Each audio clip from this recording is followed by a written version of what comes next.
Out of curiosity, do either one of you know the definition of insanity? I think you're referring to doing the same thing over and over again and expecting a different result. Oh, okay. That's exactly what I was referring to. And it sounds like that is what this party is good at. But I want to talk about the theme of the day. Commissioner, you have said over and over and over the word complicated. I was not keeping a tally, but you said it a lot. So I want to work with this word a little bit. I have a list of items. I would like for you to let me know if you believe they are complicated or not. Tax returns. Complicated. Operating the IRS without proper investment. Complicated. Recruiting workers in this antagonistic environment. Complicated. Auditing millionaires and billionaires. Complicated. Okay, so it sounds like you've got a complicated job. I do. And it also sounds like you have to know something about math. My colleague brought that up as well.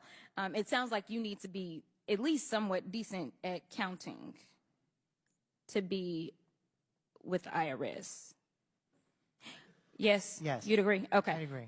It's so weird because my colleagues on the other side of the aisle wanted to call this hearing. This is not our first. It's not our second. I've actually lost count myself of how many IRS hearings we're having.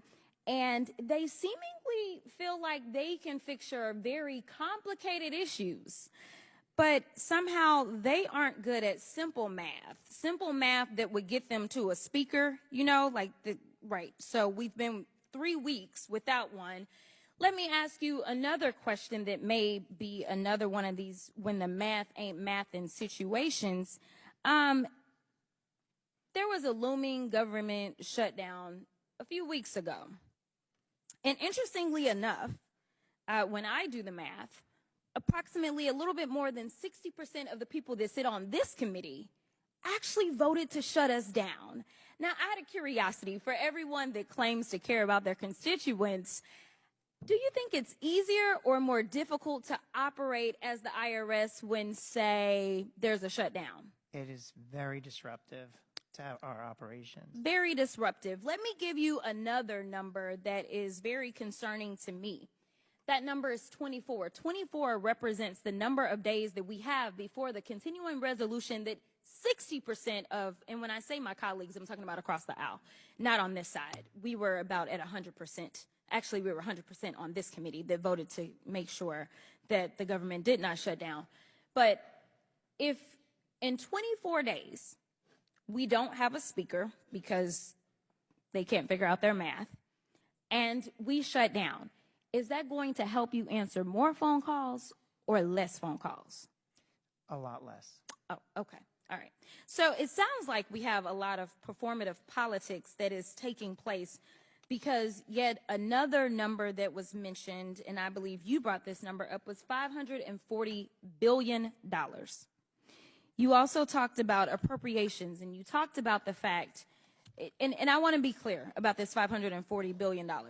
This $540 billion is a net number, correct? This is not a net zero, like it's going to cost $540 to go get it, and that's how much we're going to get. We're talking about netting $540 billion, correct? $540 billion.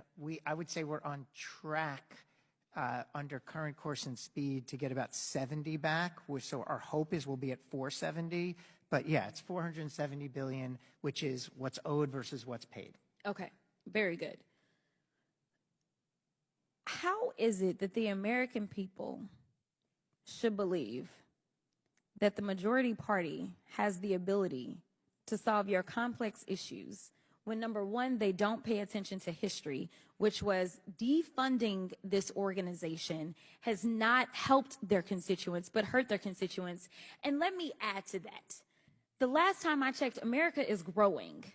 So you were defunding your organization as we were ending up with more people, which means that you have more work, correct?